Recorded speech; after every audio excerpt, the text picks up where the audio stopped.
kemampuan berpikir positif itu menjadi sifat atau menjadi karakter. Jadi sesungguhnya di dalam karakter, di dalam kepribadian seseorang ini, maka kualitas berpikir positif itu adalah menjadi satu elemen yang cukup utama. Nah, pikiran-pikiran negatif yang tidak bisa diatasi itu kan menjadi keruh ya, menjadi kekeruhan. Maka ada istilahnya mental blocking, ada istilah trauma ada juga istilah beban pikir lah. Ini semuanya bisa mengarah pada banyak hal ya, antaranya psikosomatik dan sebagainya. Dari 88,5 MHz Rama FM Purworejo, top lagunya Pasti Infonya. Pendengar Rama FM Purworejo, selamat malam. Apa kabarnya di malam hari ini? Dan tentunya seperti biasa nih ya, di hari Rabu, ini malam Kamis, akan ada dialog yaitu bersama Inner Motivation di malam hari ini. Dan akan kembali hadir pastinya ya. Di sini juga Jafar akan memandu dialog, namun tidak sendiri, pastinya juga sudah ada bintang tamu di malam hari ini, yaitu Bapak Dr. Andes Pram Prasetyo Ahmad MM. Selamat malam Bapak Pram. Selamat malam Mas Jafar. Alhamdulillah bisa bertemu kembali ya Pak Pram ya. Setelah sekian lama.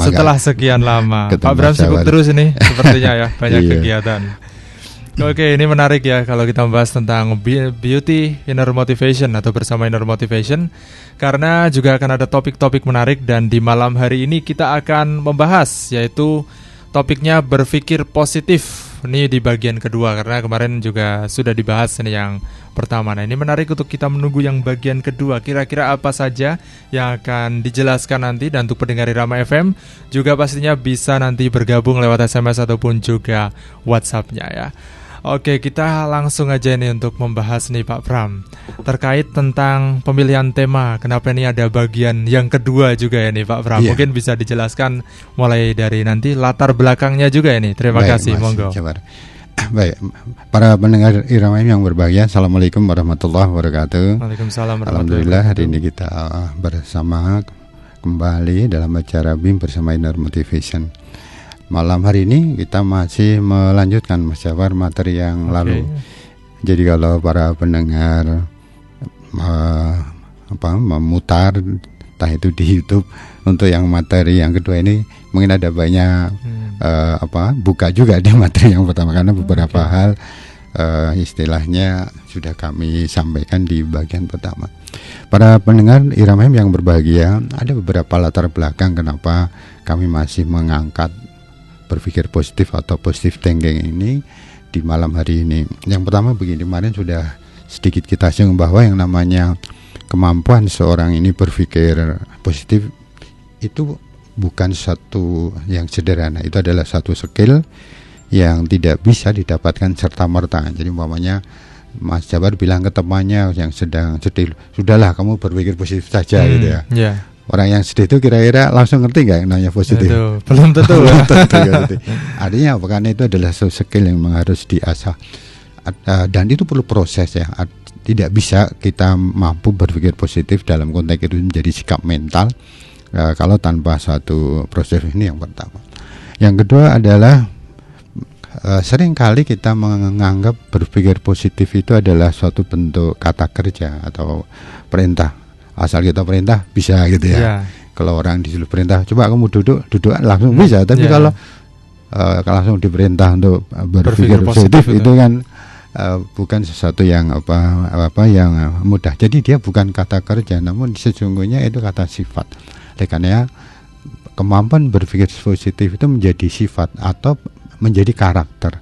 Jadi sesungguhnya di dalam karakter, di dalam kepribadian seseorang ini, maka kualitas berpikir positif itu adalah menjadi satu elemen yang cukup utama, karena itu adalah sikap mental ya. Jadi sekali lagi, berpikir positif bukan semata-mata kata kerja, namun itu adalah kata sifat yang menjadikan kita perlu untuk kemudian mengembangkan secara terus-menerus.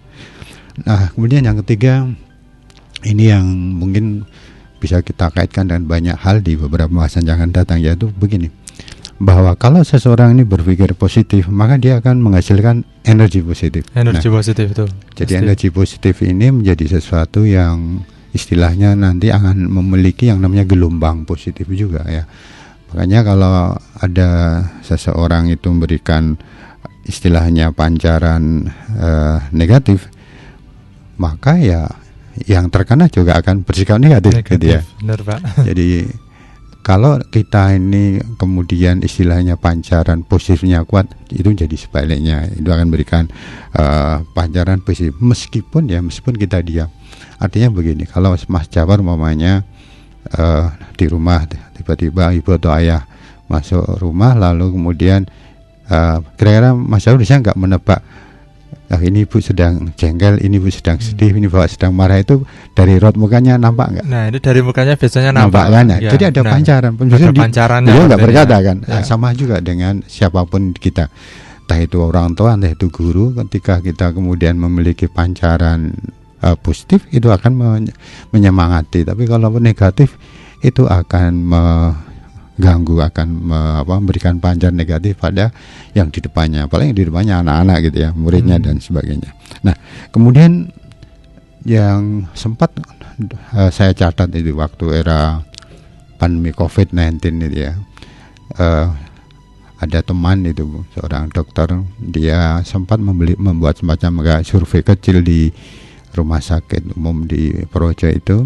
Beliau mencatat terkait dengan mereka-mereka yang cepat sembuh, negatif ketika dites lagi ya, setelah istilahnya harus diisolasi sekian hari itu, ternyata salah satu ada 3 faktor itu yang membuat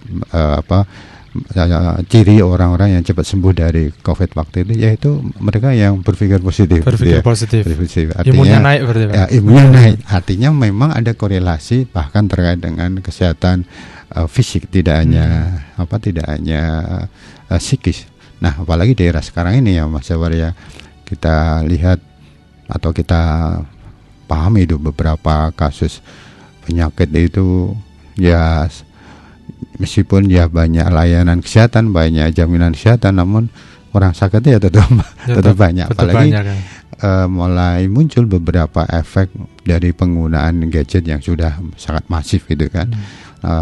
Dan ini tentu saja kita harus istilahnya tadi, kalau kita ingin menjaga imunitas kita, salah satunya adalah bagaimana kita mengasah keterampilan positif. Sekali lagi tidak hanya sekedar menghadapi COVID, namun juga ketika kita berhadapan dengan berbagai macam penyakit-penyakit yang muncul di kemudian hari.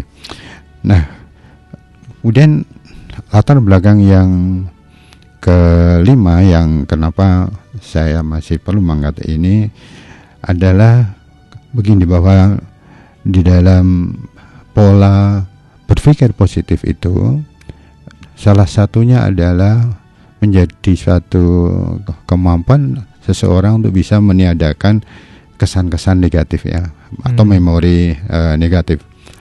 Nah, kalau seseorang ini tidak cepat dia menetralkan istilahnya memori negatifnya ya, mungkin bisa aja perasaan negatifnya, pikiran negatifnya, bayang-bayang masa lalunya maupun juga kecemasan yang akan datang, kalau ini kemudian tidak dinetralkan, maka itu akan jadi sesuatu yang istilahnya menjadi suatu problem bagi dirinya kan. Bisa jadi istilahnya mengurangi daya tahan fisik, daya tahan mental, dan tentu saja pada saat menghadapi sekian banyak tantangan kehidupan akan ini menjadi gangguan yang tidak kecil. Jadi berpikir positif itu menjadi hal yang diperlukan pada saat kita ingin di dalam kehidupan kita memiliki kemampuan, kapasitas yang menjadikan kita bisa melakukan berbagai macam peran secara baik. Nah, pikiran-pikiran negatif yang tidak bisa diatasi itu kan jadi menjadi kekeruhan. Maka ada istilahnya mental blocking, ada istilah trauma ada juga istilah beban pikir lah. Ini semuanya bisa mengarah pada banyak hal ya, antaranya psikosomatik dan sebagainya. Nah ini yang kemudian menjadi cukup penting ya, nih bagian yang terakhir dari latar belakang. Jadi begini, di era penggunaan gadget sekarang yang sangat masif itu, kira-kira menurut Mas Jafar informasi yang ditampilkan di gadget itu semuanya baik, benar, atau ada tipu-tipunya, ada editannya, ada hoaxnya, kan itu banyak sekali dan banyak, bercampur-campur kan?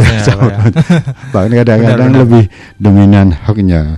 Artinya ada banyak informasi, bahkan meskipun itu benar saja, umpamanya informasi terkait dengan kekejaman, kekerasan, informasi terkait dengan peperangan, informasi terkait dengan pembunuhan, kriminalitas, tawuran dan sebagainya, itu kan meskipun itu benar kan, namun kan kesannya tadi negatif di dalam diri. Nah, secara sistem memori gitu ya, sebenarnya otak manusia itu hampir sama dengan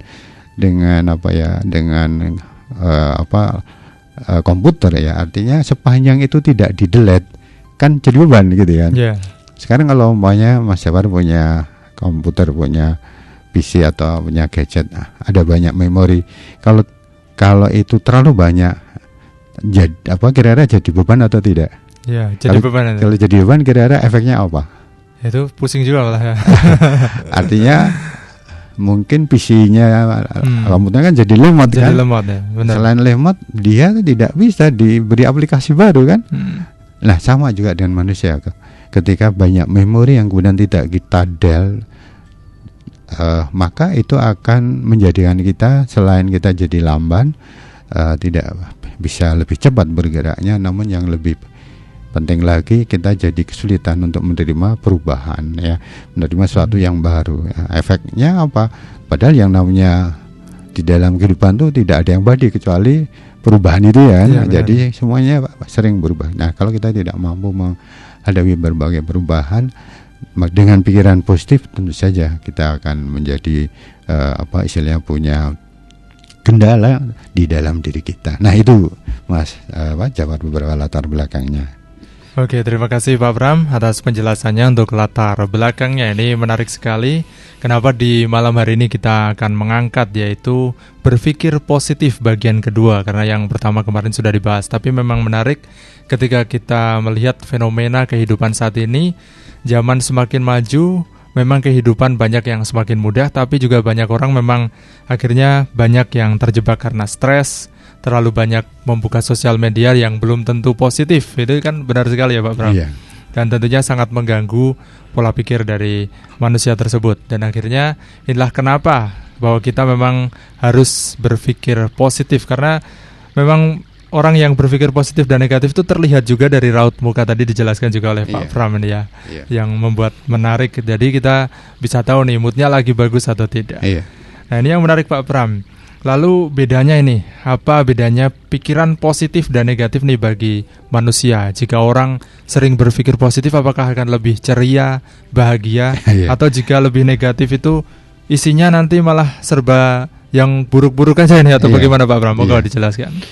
Jadi yang pertama, mungkin kalau kita membedakan dua hal ini ya, pikiran negatif dan positif, saya ingin sampaikan pertama begini, bahwa pikiran negatif itu seperti virus di dalam laptop kita, lalu dalam gadget kita. Virus kan punya dua sifat yang merugikan.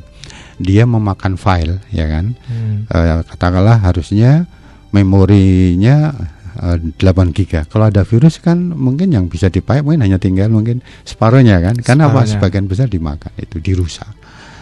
Nah, yang kedua, virus itu punya sifat menggandakan diri, tak terkendali kan. Virus tentang file tentang X itu ya, ketika dia ada virusnya, maka di dalam laptop itu dia akan dikembangkan ya, sehingga memenuhi itu ya. Nah, itu sama juga dengan pikiran negatif. Pikiran negatif itu seperti virus di dalam komputer, dia akan memakan sel otak kita. Artinya sel otak akan cepat yang mati ya. Meskipun ya jaringan sel otak itu cukup banyak, namun kalau yang mati sangat banyak gitu kan. Jadi, ya akhirnya kan jaringan otak, kinerja otak jadi lemah. Dan yang kedua, dia mengembangkan diri. Artinya data terkait dengan pikiran negatif, entah itu kesedihan, entah itu kekecewaan, sakit hati, kemarahan, emosi, dendam, benci, itu digandakan. Kalau itu digandakan itu jadi apa? Jadi bertumpuk-tumpuk gitu ya, jadi bertumpuk-tumpuk ya. Makanya tumpukan pikiran negatif ini ada jelas tadi sebagai dia merusak hubungan antar sel, dan berdampak pada daya tahan fisik maupun psikis. Namun yang kedua adalah itu jadi tumpukan di dalam pikiran bawah sadar juga ya. Makanya kalau kita umpamanya, ini contoh umpamanya, kalau ada orang istilahnya dia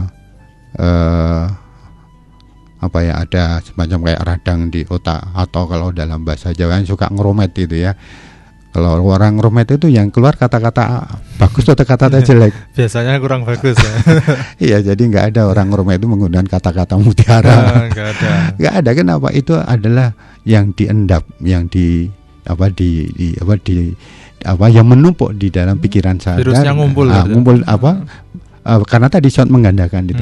Artinya kalau pikiran negatif itu kita tidak bisa atasi, tentu saja tadi akan mempercepat gangguan kerusakan di sel otak. Sebaliknya kalau pikiran positif, dia akan menjaga hubungan antar sel ya. Dia akan menjaga adalah hubungan antar sel. Makanya kalau di dalam agama itu ada istilah marahmu mematikanmu gitu ya. Jadi yang mati apanya? Tadi ada sel otak yang mati karena terputus gitu ya, karena terputus. Kenapa mati? Karena elektrik yang menghubungkan antar sel otak itu jadi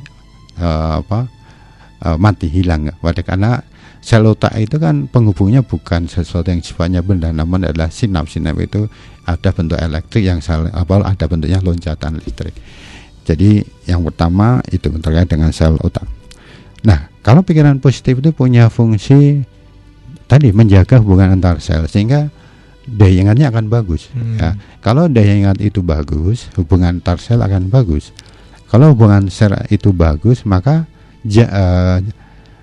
hubungan antara otak kanan dan otak kiri pun jadi bagus ya. Makanya kemampuan orang yang bisa mungkin punya sikap arif, bijaksana, sabar, ikhlas, itu kan dipusi di otak kanan. Nah, kalau kemudian dia mampu menjaga pikiran positif, itu bisa diakses dengan cepat ya. Orang bisa punya banyak alternatif, orang bisa punya banyak pilihan. Tapi kalau kemudian pikiran negatif itu kan cepat kerusakan hubungan antar sel, dan dampaknya tadi orang sering tidak punya pilihan, jadi ketemunya cuma emosi dan nggak bisa menyelesaikan masalah, itu emosi jadi adanya cuma emosi kan. Nah, itu yang pertama. Yang kedua adalah bahwa pikiran negatif itu berbeda dengan positif, diantaranya terkait dengan beban untuk energi tubuh. Jadi karena pikiran negatif itu sifatnya menggandakan, itu ya kalau sesuatu yang menggandakan kan, jadi efeknya tubuh jadi lebih berat karena elektriknya atau ibaratnya listrik itu kan, kalau voltasenya rendah kan ya tidak bisa maksimal itu ya. Ibarat kalau itu menggerakkan motor, ya motornya jadi lemah. Sebaliknya kalau pikiran positif adalah menjaga energi tubuh, sehingga yang muncul adalah semangat. Kalau umpamanya ada seseorang ditugasi sore-sore itu ya, umpamanya suruh memanen gitu kan. Nah, kalau hanya sekedar disuruh, dia kan wah sore ini sudah terlalu petang, mau istirahat, pasti kan ketika pikiran negatifnya itu kemudian mendominasi kan, dia manennya kan tidak semangat. Tapi sebaliknya kalau sang pemilik gitu kan, wah ini kalau tidak segera dipanen bisa istilahnya buahnya jadi kurang bagus atau cepat busuk. Nah, kan beda kan. Kalau si pemilik pasti akan meskipun sudah gelap ya tetap panen gitu ya. Nah, di situ artinya pikiran positif itu menjadikan orang memiliki semangat atau daya juang yang jauh lebih baik dari yang negatif. Dan sekarang ini yang namanya daya juang itu kan jadi satu yang penting ya Mas Syawari ya kan. Kan kita hampir mungkin setiap pekan kasus-kasus orang yang jalan pintas, bunuh diri dan sebagainya, itu kan sesuatu yang semakin kesini semakin stres semakin banyak kan. Entah itu anak, bahkan mulai dari level SD anak berdiri ada, mahasiswa ada, orang-orang tuanya ada. Nah, kemudian yang kedua adalah pikiran negatif itu memberikan atau menunjukkan adanya energi negatif, sedangkan yang pikiran positif itu adalah energi positif atau gelombang positif. Nah, gelombang positif ini menjadi hal yang diperlukan ya. Jadi kalau katakanlah seorang ini atau orang tua apalagi ya, maka kalau pancaran gelombang positifnya ini kurang atau bahkan minim, maka asupan pada anak, nah ini yang perlu saya garis bawahi, asupan pada anak ya. Untuk gelombang positifnya jadi hilang. Kalau hilang, jadi anak kekurangan asupan gelombang energi positif itu. Jadi saya sudah ada beberapa kasus lah terkait dengan dengan pancaran-pancaran itu yang akhirnya berdampak pada deviasi pada perilaku anak. Jadi jangan dikira kalau umpamanya Bapak Ibu guru, Bapak Ibu yang punya anak yang masih dalam asuhannya, pancaran hati Bapak Ibu ini sangat berdampak pada anak-anak atau siswa. Sambil contoh sederhananya begini Mas Jafar, umpamanya seseorang ini punya laptop ya, kemudian dia punya materi di sana, lalu dia minta anak-anak atau siswa itu suruh ngopi pakai flash disk. Kalau di laptop itu ada virusnya, flash disknya kena enggak? Ya kena itu. Kena kan? Enggak bisa dibuka ya. Jadi rusak kan? Dibersihkan dulu. Nah, artinya apa? Kalau semakin banyak yang kena, itu kan meskipun muridnya ada katakanlah 30, ya kan meskipun ngopi di tempat yang sama tentu kena virus kan? Ya. Tidak orang satu kena yang dua tidak kan? Benar-benar. Nah, itu satu yang merugikan tidak? Merugikan kan? Nah, jadi seringkali kadang-kadang ada perilaku yang tanpa kita sadari itu merusak ya. Ya itu aja, kalau di hadapan Tuhan ya jelas ya ada risiko kan, masa merusak gratis enggak ada. Nah, sama juga dengan seseorang yang pancarannya positif, dia akan memberikan pancaran memberikan pancaran negatif. Saya ambil kasus sederhana bawahnya begini. Dulu ada seseorang yang ke tempat kami, dan salah satu yang dia keluhkan adalah anaknya waktu itu sudah kelas 12. Dia itu kalau di sekolah ya sering kalau bahasa Jawanya itu kayak ayan gitu ya, atau kalau bahasa ya biasanya ya kejang-kejang gitu ya. Kejang-kejang. Okay. Nah, sudah sekian banyak upaya termasuk ke kemana-mana gitu ya, utamanya yang medis. Nah, ketika satu saat sekolah itu dalam tanda petik mengancam, ini kalau mau sekolah di sini mohon anak ini tiap hari harus ada yang nunggu, karena kalau dia pas kejang-kejang kan harus dibawa ke UKS, harus ada yang nemani gitu kan, sampai dia sadar kemudian kembali ke sekolah. Kalau nanti ada beban pikiran lagi, kejang-kejang lagi, itu kan ganggu. Ya, akhirnya bergantian bapak ibunya itu nunggu di sekolah. Berarti jadinya nunggu itu Pak? Harus nunggu. Ini kan jadi sesuatu yang jadi beban. Nah, ketika saya kemudian diminta membantunya karena Pak Kepala Sekolahnya minta dia ke tempat saya coba cermati, dan ternyata mohon maaf ya, jadi waktu itu sang ibu itu punya pancaran gelombang yang negatif itu ya, meskipun awalnya dia tidak mengatakan. Nah, itu adalah bentuk kekecewaan. Jadi gelombang negatifnya adalah ada kekecewaan yang mendalam, dan itu akhirnya tiap hari kan dia memancarkan pancaran negatif itu ya, efeknya ke anak tadi. Makanya begitu kita bantu dan beberapa macam teknik terapi untuk menghilangkan pancaran negatif, ya meskipun anaknya nggak ketemu ya, tapi dia jadi sembuh. Karena apa? Karena ternyata penyebabnya adalah pancaran negatif dari sang orang tua gitu ya. Nah, ini juga berlaku untuk beberapa hal lain. Untuk banyak kasus. Ada satu kajian penelitian di India waktu itu, saya baca di satu buku, ada kasus kematian bayi yang itu penyebabnya tidak diketahui secara medis ya. Namun kemudian setelah dilibatkan para psikolog dan terkait dengan perilaku sang ibunya, jadi ternyata sang bayi ini keracunan dari ASI sang ibu, karena sang ibunya berpikiran negatif secara kuat. Itu bisa, Pak? Itu sudah dikaji, bahkan itu ditulis dari ASI, padahal hanya karena berpikir negatif. Negatif itu. Nah, itu salah satu kesimpulannya. Jadi sampai aja di bukunya seorang motivator namanya Pramod Patra, dia menuliskan satu story. Artinya apa? Kembali ke tadi, salah satu beda pikiran negatif dan positif tadi, bahwa pikiran negatif itu memberikan pancaran gelombang negatif dan berpengaruh, ya, sedang pancaran positif itu akan berpengaruh juga pada sekitar kita. Nah, yang keempat, beda pikiran negatif dan positif adalah pada aspek pengendalian diri. Kalau pikiran negatif itu akan melemahkan pengendalian diri, jadi orang terbiasa untuk reaksioner, orang terbiasa untuk emosional, orang terbiasa untuk, ya kalau bahasa sekarang itu mudah komen, tidak difikirkan gitu ya, atau mudah melakukan tindakan yang setelah disadari jadi menyesal dan sebagainya. Namun kalau pikiran positif itu menjadikan seorang itu pengendaliannya jadi kuat. Nah, pemahaman tentang pengendalian diri ini tidak sederhana, ya. Jadi kalau seseorang ini pengendaliannya kuat, ya, yang dikendalikan di dalam diri itu ada 3, pikiran, perasaan, dan tindakan. Nah, kalau ketiga aspek ini bisa dikendalikan, maka apa? Dia akan bisa berpikir secara bijak, dia akan berpikir secara jernih. Tapi yang lebih penting lagi, kalau dia berhadapan dengan permasalahan, dengan sesuatu yang mungkin harus diselesaikan, maka orang-orang yang pengendalian dirinya kuat, dia bisa terhindar dari tindakan yang istilahnya ceroboh, tindakan yang teledor gitu ya kan, dia sangat mengendalikan. Dan juga kan ada istilahnya konflik dalam diri ya.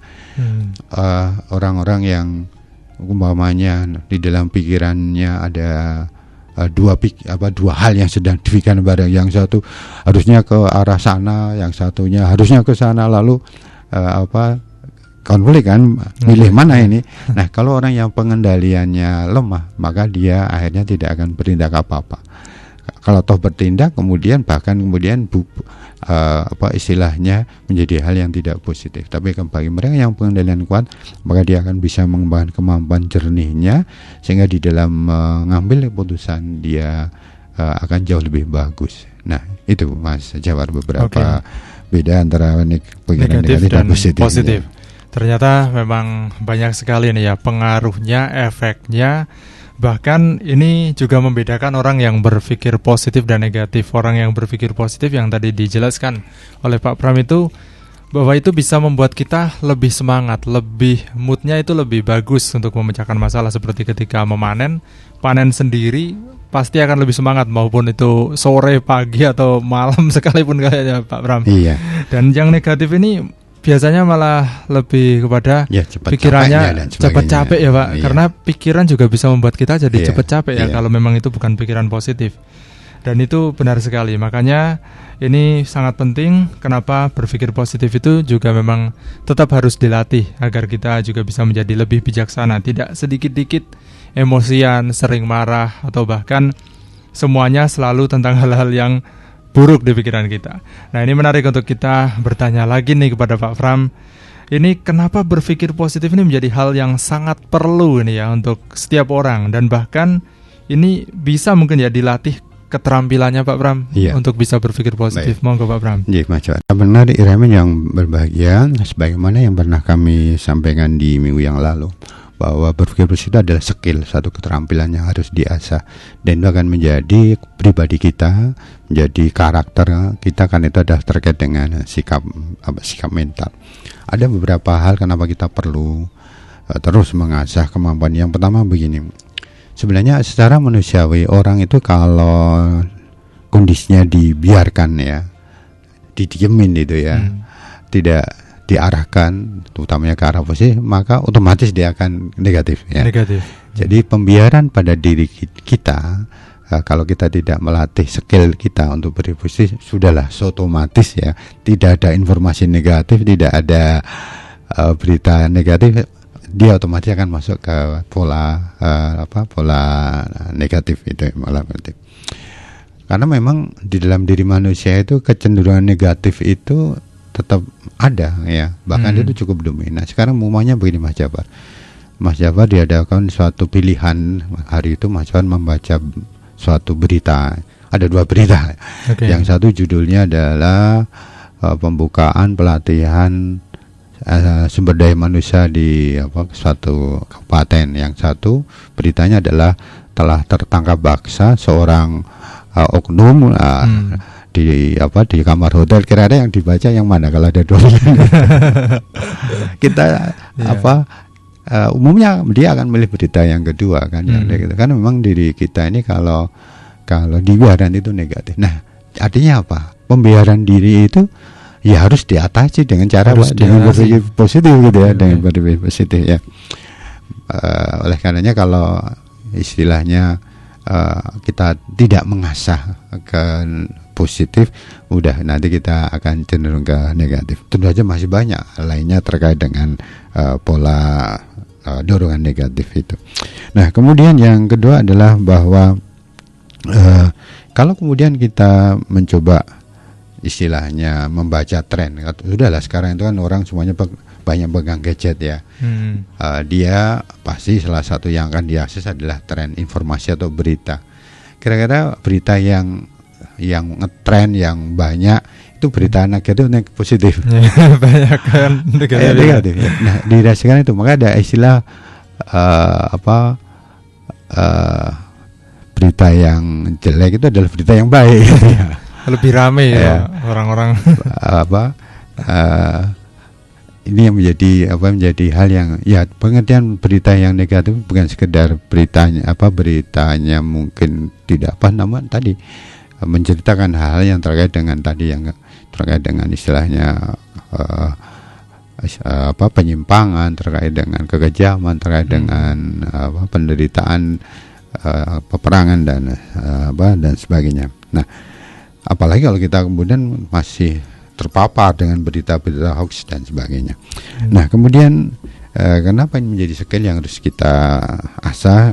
Ya, yang ketiga adalah begini. Sekarang kan mulai tanpa kita sadari, artinya ya kalau kita tidak cermat, kadang-kadang kalau ada orang nge-share informasi kadang-kadang itu kan sekarang ada budaya editan ya, diedit. Jadi gabung-gabungkan antara berita tayangan ini dan itu, suara ini suara itu yang tadinya harusnya suaranya tidak ada jadi diada-adain dan sebagainya. Nah, ini tentu saja akan memberikan kekeruan di dalam diri kita, akan menjelaskan macam prasangka, apalagi kemudian beberapa informasi itu dimanfaatkan oleh kelompok-kelompok tertentu. Nah, jadi kalau kita sudah punya skill, keterampilan pikiran positif, maka kita bisa milih dengan bijak. Nah, kemudian yang keempat ini yang cukup penting begini, bahwa salah satu elemen paling utama di dalam motivasi, kalau kita bicara tentang siswa, tentang pelajar atau bahkan orang tua, maka berpikir positif ini menjadi elemen utama di dalam kita membangun semangat, di dalam mengasah daya juang dan sebagainya. Artinya kalau kita bisa berpikir positif, maka di antaranya yang kita dan antaranya yang pertama umpamanya begini, itu akan membangun semangat ya. Kalau orang berpikir positif itu dia akan punya semangat yang bagus, dia punya keyakinan yang kuat pada harapan. Karena kadang-kadang kalau orang itu pada harapannya itu lemah, ya tentu saja semangatnya jadi lemah.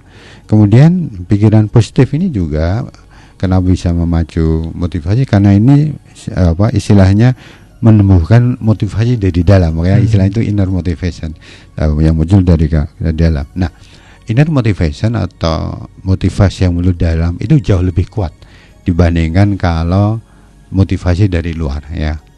Katakanlah kalau orang ketika dia bekerja karena memang dia merasa di situ passionnya, dia merasa di situ dia dapatkan banyak pengembangan dirinya, pasti kan beda dengan yang semangatnya dasarnya adalah karena salary, karena gaji kan. Maka begitu ada gaji naik turun kan kira-kira akan mengganggu semangatnya kan.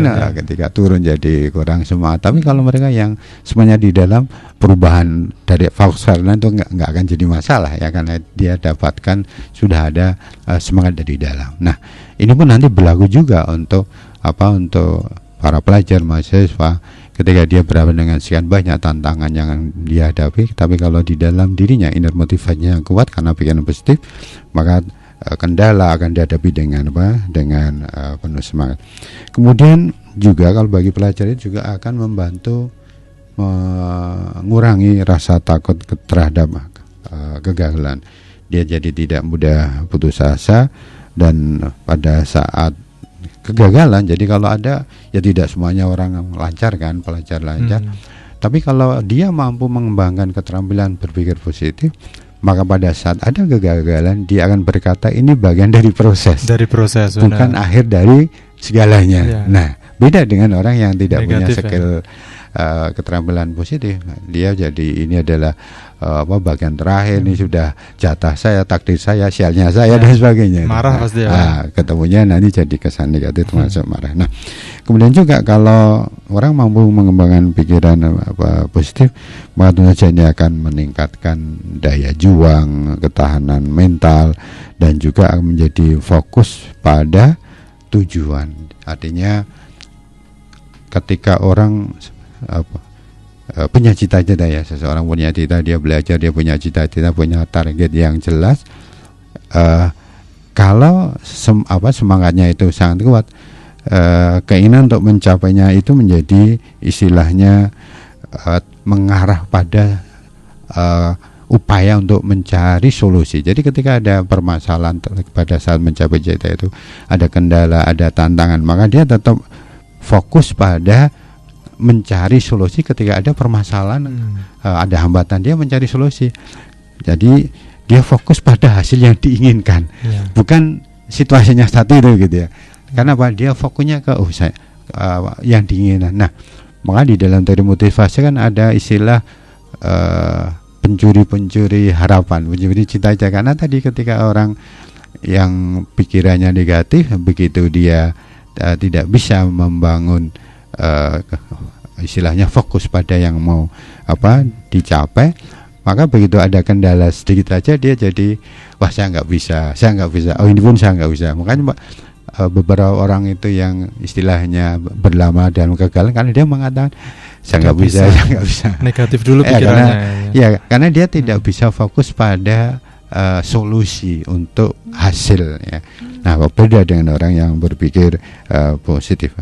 Dia akan bicara pada menghadapi tantangan, bukan di masalah itu, Nah, dan yang jelas pada saat kita mau berpikir positif, maka orang kan bisa berkata begini, bahwa masalah apapun, ya, sebesar apapun masalah yang dihadapi, maka kalau dia berpikir positif, dia bisa berkata diri saya tetap lebih besar dari masalah itu. Tapi kalau orang berpikir negatif, dia akan mengatakan masalah saya besar, diri saya kecil, jadi saya nggak bisa apa-apa. Nah, ini menjadi hal yang penting, karena ketika kita tidak berpikir positif, ya, istilahnya kita akan jadi tertimbun masalah.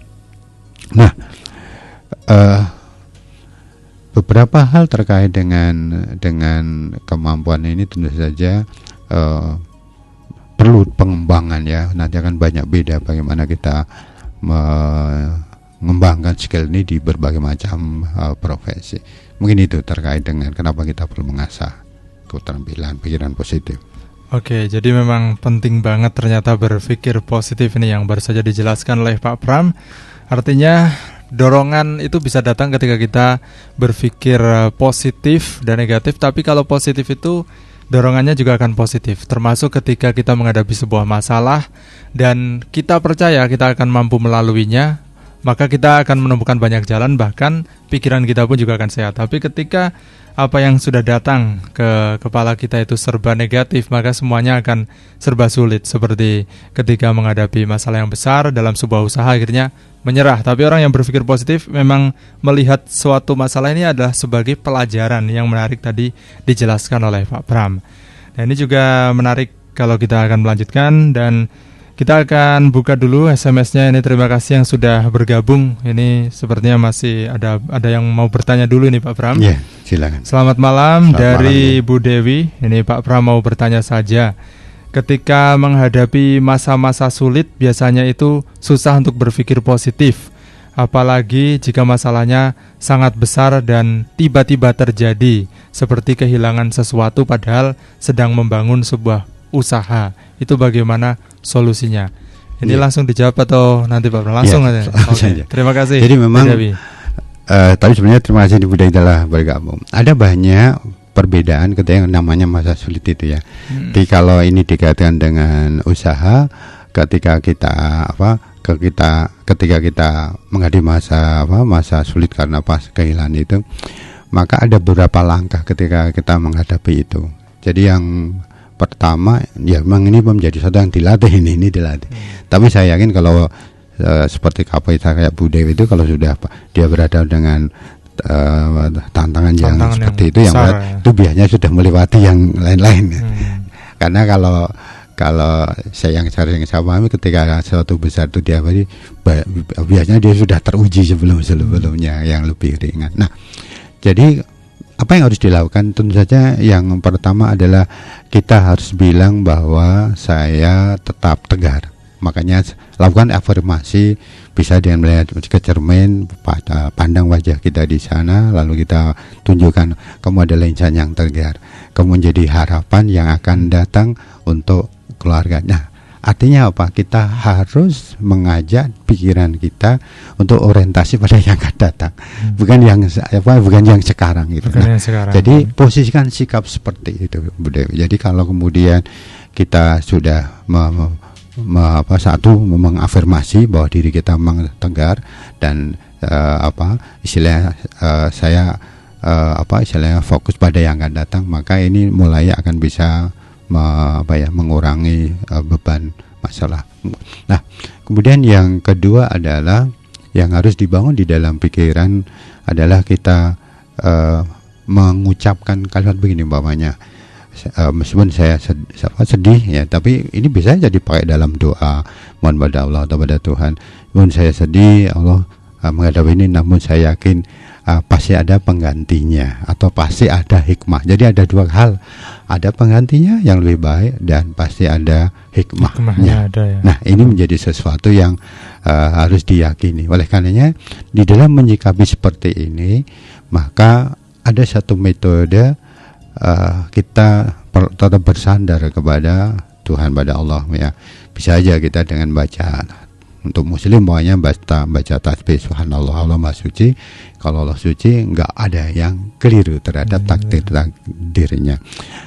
Atau ada juga yang menggunakan kalimat yang namanya ya Tuhan, aku tetap dalam kehendak-kehendakmu gitu ya. Jadi ini adalah metode untuk menjaga untuk menjaga istilahnya ketegaran kita. Nah, kemudian pada saat yang dianggap sulit seperti itu, ketika kita sudah mampu ya tadi membangun ketegaran, maka langkah yang kedua adalah kita jaga sementara untuk tidak memikirkan hal itu. Maka ada istilah pada saat seperti kita just do it saja, kerjakan yang sederhana. Artinya memang kadang-kadang kita mungkin perlu mengistirahatkan untuk tidak terlalu menseriusi sesuatu yang masa sedang jadi program.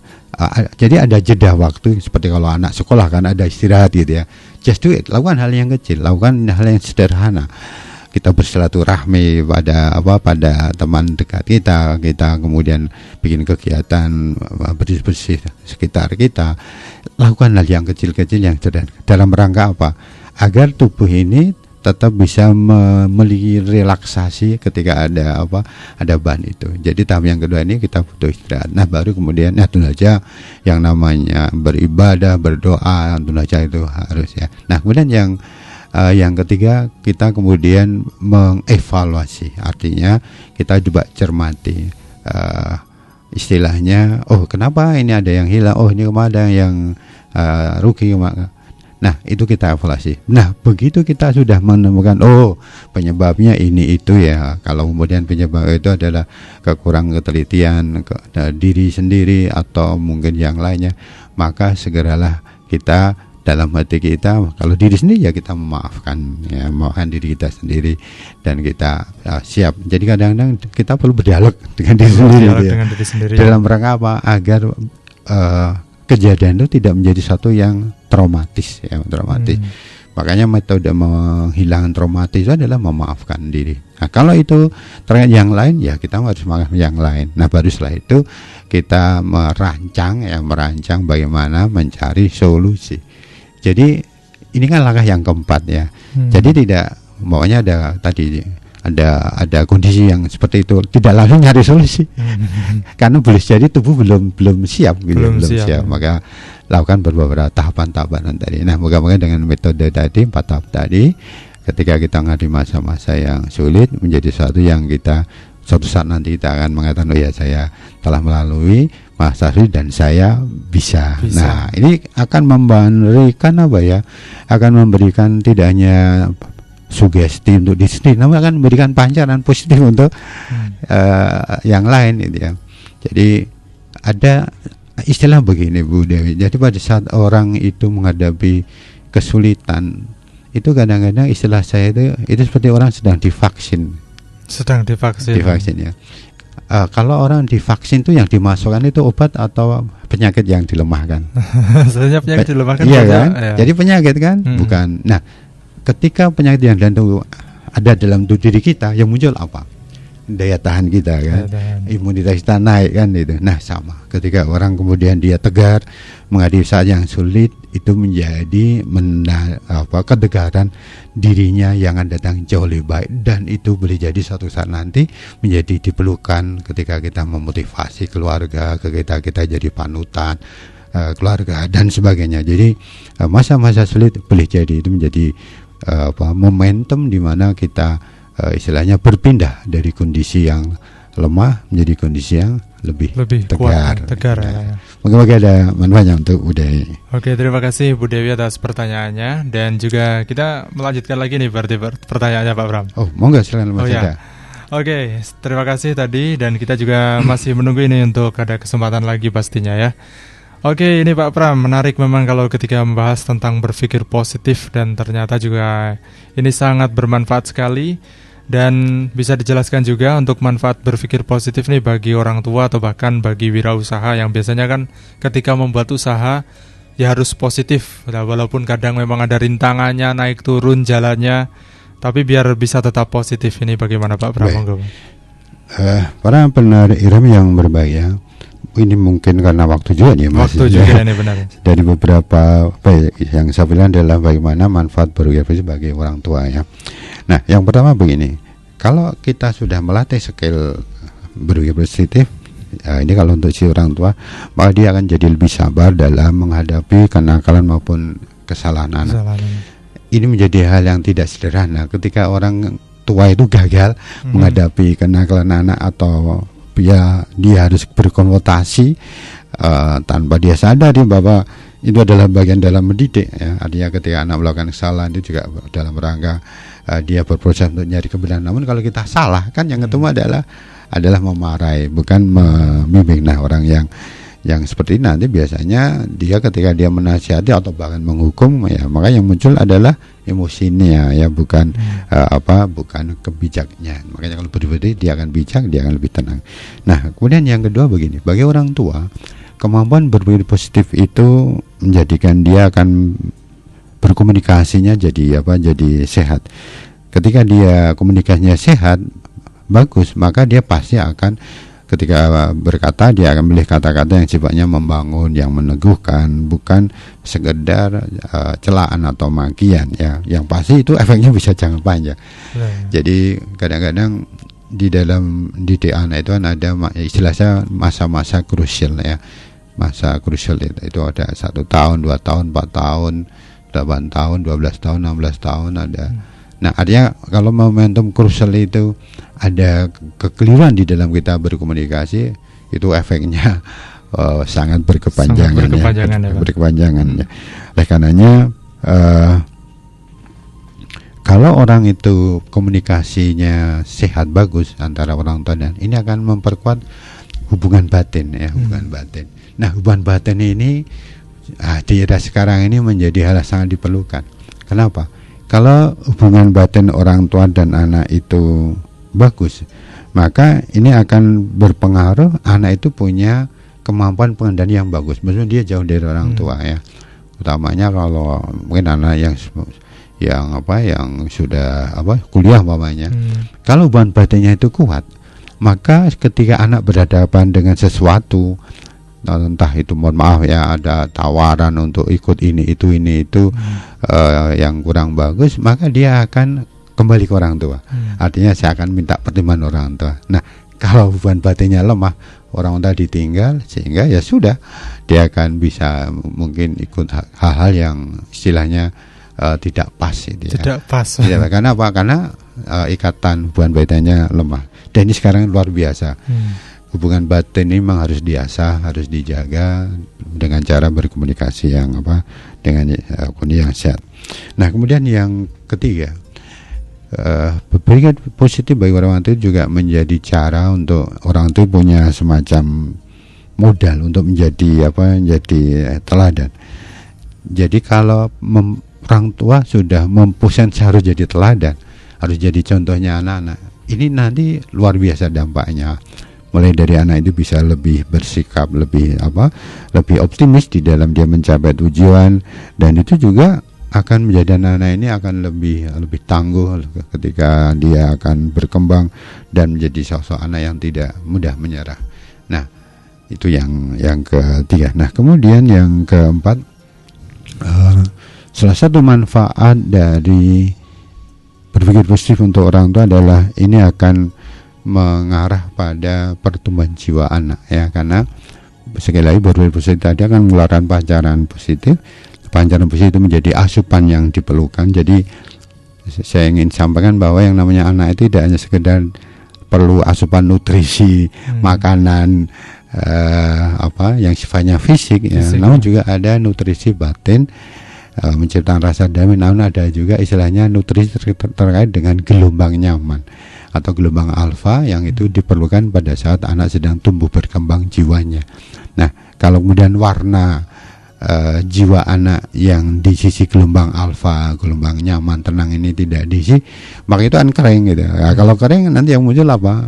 Ya gelombang beta yang sifatnya tegar, beringas dan sebagainya. Ya memang itu juga perlu juga. Namun kalau kemudian apresiasinya gelombang beta itu karena yang negatif, ya akan dampaknya jadi negatif. Jadi sekali lagi, nutrisi anak itu tidak hanya nutrisi secara fisik namun juga secara batin dalam bentuk gelombang, dan ini bisa dilakukan oleh orang tua yang melatih dirinya untuk berpikir secara positif. Mungkin yang berikutnya untuk pengusaha gitu ya, pengusaha atau berasa. Ada beberapa hal yang kemudian bisa didapatkan ketika Bapak Ibu pengusaha mampu melatih diri untuk berpikir positif. Yang pertama adalah tentu saja orientasi optimis terhadap usaha itu menjadi satu yang penting. Karena ketika orang optimis, pasti dia akan bekerja lebih bagus. Yang kedua, dia bisa menggerakkan lingkungannya, dia bisa menggerakkan anak buahnya, dia bisa menggerakkan istilahnya bawahannya, karyawannya dengan bagus. Karena apa? Karena dia sudah ketika orang berpikir positif itu kan sebenarnya lebih banyak kan. Nah, ketika komunikasinya lebih banyak, sebenarnya pasti akan beda dengan istilahnya kalau sebenarnya itu sedikit. Nah, yang ketiga adalah yang namanya law of attraction. Jadi kalau kita memiliki usaha, kemudian kita sudah punya orientasi ya, punya target, punya rencana, punya capaian. Kalau kemudian capaian yang ini itu dia pikir dengan kuat, maka law of attraction akan jalan ya. Ketika dia jalan, maka dia akan lebih mudah nanti ketemu dengan istilahnya stakeholder yang terkait dengan produknya. Dia akan ketemu dengan konsumen yang memerlukan, dia akan ketemu buyer yang bisa kemudian memanfaatkan produknya dan sebagainya. Karena law of attraction sekarang ini juga menjadi satu metode yang yang dikembangkan juga di dunia usaha. Nah, kemudian juga berpikir positif bagi pengusaha wirausaha juga akan menjadi dia punya banyak kreativitas ya. Karena apalagi era sekarang ya, ketika ekonomi melemah kan perlu diversifikasi, perlu pengembangan produk, perlu kemudian dia istilah perlu improvisasi. Kalau bertahan pada yang itu saja kan akan sulit untuk kemudian dia punya market yang bagus. Maka dengan berpikir positif dia akan bisa mengembangkan istilahnya kreativitasnya. Nah, kemudian para pendengar Irama yang berbahagia, ada hal yang cukup harus saya sampaikan, mungkin tidak semuanya saya sampaikan ya untuk yang pelajar dan sebagainya. Namun sekarang kalau prakteknya seperti apa? Jadi praktek berbisnis itu beberapa sudah kami jelaskan di bagian yang satu, ada tahapan ya. Sekarang praktek. Sekarang bawahnya begini. Kita berpikir positif pada saat kondisi biasa ya, tidak ada masalah. Maka apa yang harus dilakukan? Perbanyak kesyukuran dan membiasakan untuk mengomentari secara positif. Jangan tanpa komentar yang untuk diri. Umpamanya begini, Mas Jawar umpamanya minum kopi pagi hari gitu kan. Ya tidak sekedar minum, namun ini sekali lagi latihan berpikir ya. Nanti Mas Jawar ketika momen ya aja berdoa, namun juga hari ini kopi saya enak sekali umpamanya gitu ya. Ini pasti buat saya sehat itu. Jadi jangan sekedar seruput tanpa komentar positif. Nah, ini contoh. Jadi berpikir positif dilatih dari hal seperti itu ya. Nah, apalagi kalau kita bisa mengembangkan. Nah, hari ini kalau saya udah kopi aja enak, pasti hari ini akan selalu dengan penuh bahagia. Nah, itu salah satu contoh itu. Jadi sekali lagi harus melatih ya, memang melatih.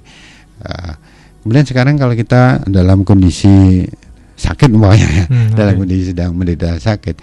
Nah, ketika kita melatih berpikir positif, kita harus kemudian berkata paling tidak, saya yakin malam ini ini contoh aja, malam ini saya tidur dan saya yakin dengan tidur saya penyakit saya akan berkurang dan besok saya akan bangun dengan tubuh saya yang lebih bagus. Nah, ini jadi itu di pikiran dulu sebelum mau tidur itu. Atau juga ketika kita sakit, kita berkata, sakit saya hari ini membuat saya akan lebih tegar ya, saya akan jadi lebih sabar, saya akan lebih tangguh, dan ketangguhan dan ketegaran saya ini diperlukan untuk contoh anak-anak, untuk saya, untuk jadi teladan. Jadi dalam kondisi yang sakit, dalam kondisi yang istilahnya tidak sehat, cara berpikirnya seperti itu.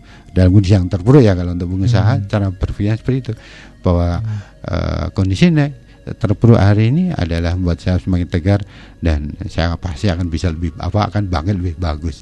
Itu harus dilakukan dalam komunikasi dengan diri ya. Harus bisa. Ya, jangan kemudian ya kamu sedang sedih, ya sudahlah perbanyak istighfar. Ya itu penting, tidak hanya itu. Kita harus mengolah pikir. Nah, tapi ada juga kita itu perlu kondisi melatih berpikir positif pada saat kita menghadapi godaan itu ya, menghadapi godaan. Macam-macam itu yang namanya godaan, melanggar aturan, melanggar etika, melanggar tata krama, melanggar norma masyarakatnya. Nah, ketika kemudian kita tergoda untuk melakukan hal seperti itu, mencemari lingkungan dan sebagainya, maka berpikir positif yang harus kita lakukan, kita harus sadar bahwa yang kalau ini saya lakukan, maka akan ada mulai dari saya jadi salah dengan Tuhan, salah dengan Allah, saya salah dengan sesama dan sebagainya. Jadi berpikir positif itu istilahnya harus kita lakukan. Jangan sampai saya tidak jadi buang, saya tidak jadi ngotori, saya tidak jadi ngambil uangnya teman, saya tidak hanya jangan itu. Namun kita kalau sudah terbesit yang lalu kita mengendalikan, kita bilang saya akan tercemar dan saya akan ke depan akan lebih menjauhi. Jadi berpikir positif itu dalam banyak hal harus kita latih. Sekarang semuanya begini, satu saat maunya Mas Jawar naik mobil gitu ya, begitu melalui satu jalan, ada jalan yang harus dibuka tutup, Mas Jawar yang paling depan, jalan ditutup, di stop oleh anak-anak muda umpamanya. Kalau kita tidak berpikir positif, itu kita nanti akan capek gitu ya.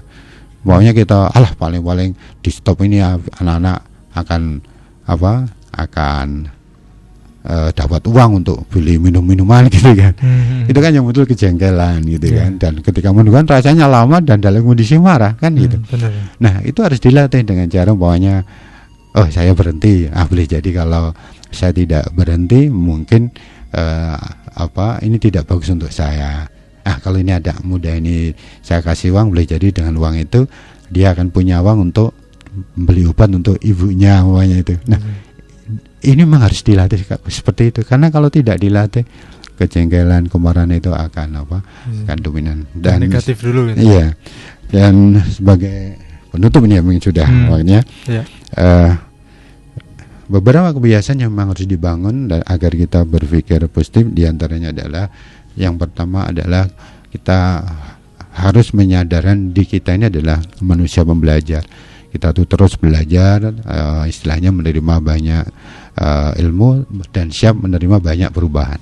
Yang kedua adalah kita harus punya kebiasaan untuk mensyukuri diri kita, mensyukuri yang ada, mensyukuri kapanpun dimanapun, utamanya pada saat bangun pagi dia kita harus syukuri diri kita, syukuri sekitar kita, syukuri hidup kita, syukuri yang masih Allah karuniakan pada kita. Kemudian yang ketiga adalah kita punya kebiasaan untuk istilahnya mudah memahami, mudah memaafkan. Dan yang kelima, kita perlu senantiasa berorientasi pada masa depan, ya, berinvestasi jadi masa depan, bukan semata-mata untuk hari ini. Sehingga kalau kita membiasakan bicara untuk yang akan datang, maka yang terjadi adalah kita berusaha untuk mencari solusi, bukan berhenti pada masalah. Dan yang berikut lagi masih ada, yaitu kita harus membiasakan diri untuk tetap menjadi teladan dimanapun, ya, di dalam keluarga, di tempat kerja, di tempat komunitas apapun, pastikan kita jadi teladan. Dan dengan seperti itu insya Allah kita akan mudah untuk memiliki sikap mental, keterampilan berpikir positif. Mungkin itu Mas Jawad dan juga para pendengar yang berbahagia karena waktu. Moga-moga ada manfaatnya dan mohon maaf apabila ada yang kurang pas. Terima kasih dan saya akhiri, wabillahi taufiq wal hidayah.